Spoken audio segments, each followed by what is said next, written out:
Allora, l'obiettivo di Pappagalli è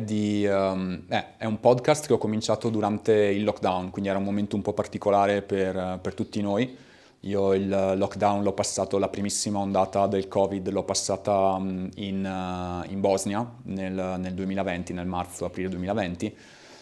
Quindi la situazione era un po' più leggera rispetto all'Italia. C'erano meno limitazioni, si poteva uscire, si poteva fare attività fisica, non si era reclusi in casa, però comunque era un momento abbastanza drammatico, anche per chi era in Bosnia. Poi gli italiani che erano in Bosnia chiaramente seguivano la situazione in Italia con molto interesse ed eravamo tutti molto, molto sconvolti dalle notizie che ci arrivavano dai nostri amici, dalle nostre famiglie, dai giornali italiani.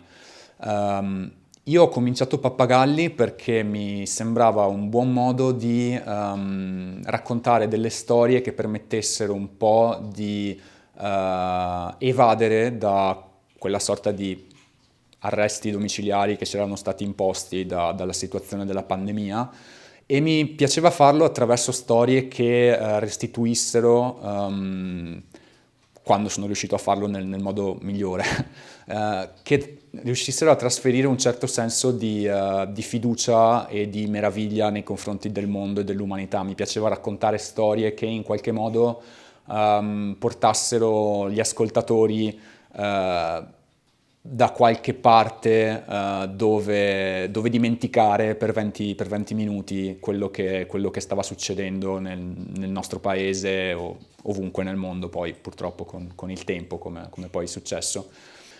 Il nome Pappagalli è preso poi da questa storia molto bella, che poi è quella che racconto nel primissimo episodio del podcast, di questo pappagallo che di questo pappagallo grigio africano che venne.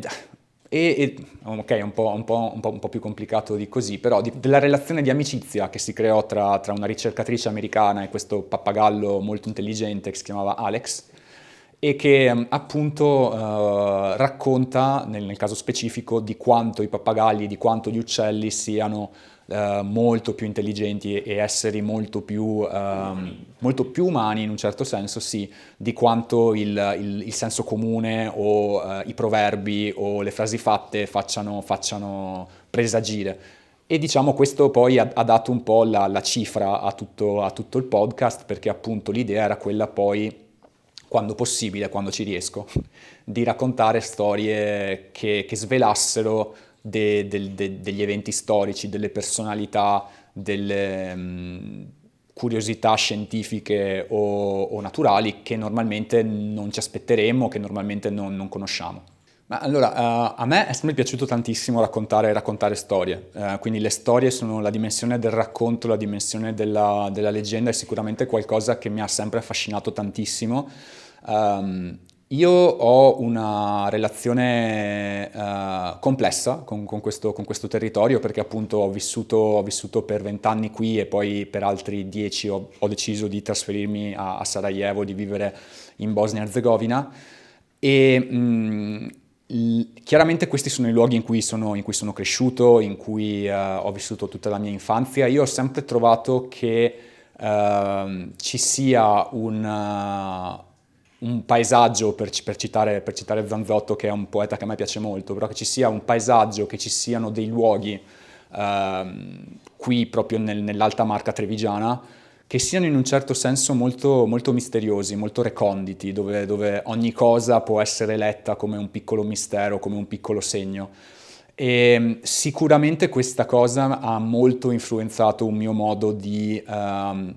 approcciarmi alle storie, approcciarmi al mondo che ci circonda. Alcune volte capita, molto spesso in realtà capita, che io racconti di storie che io stesso ho scoperto per la prima volta, e uno di questi casi è sicuramente quello delle anguille, che sono un animale che tutti noi mangiamo alle fiere di paese, e che però in realtà sono un essere straordinario di cui sappiamo pochissimo, per cui scoprire che un animale comune e banale come l'anguilla in realtà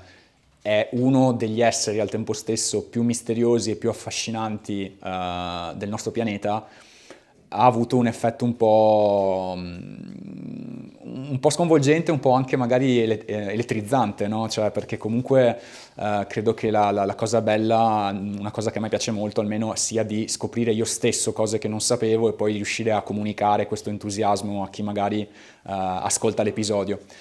Quindi sicuramente quella puntata in cui racconto un po' racconto un po' la natura dell'anguilla e la storia del nostro rapporto con l'anguilla, di come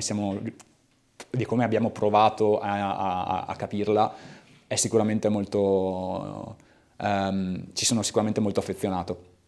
Un altro episodio che a me piace molto è quello in cui racconto la storia di questa giornalista americana di fine 1800, una giovane reporter d'assalto, si direbbe,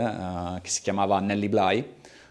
che fu tra le altre cose corrispondente a Città del Messico in un momento in cui per le donne era impensabile anche solo viaggiare da sole, che riuscì a fare il giro del mondo cercando di battere il record fittizio poi stabilito da Jules Verne il giro del mondo in 80 giorni e che si finse matta per indagare, per riportare sulle condizioni che c'erano in questo orrendo manicomio femminile a New York dell'epoca. Quindi sicuramente ci sono alcuni personaggi a cui sono più legato, alcune storie a cui sono più legato, anche un altro episodio che a me piace tantissimo è quello della prima squadra di calcio femminile in Italia, che venne creata durante il fascismo, quindi con tutti i problemi e le complessità del caso. In Italia c'è molto la retorica tuttora del calcio come gioco maschio, e quindi l'idea che durante il fascismo, durante un regime di quel tipo in Italia, un gruppo di ragazze potesse decidere di giocare a calcio, per me è stato estremamente affascinante. E sicuramente, magari chiudo così, a me piace molto anche una specie di episodio celebrativo, diciamo, della Luna, in cui racconto un po' curiosità e vari fatti scientifici sul nostro satellite, perché così da piccolo ho sempre sognato di fare l'astronauta e poi non è andata bene, e quindi era un bel modo di recuperare.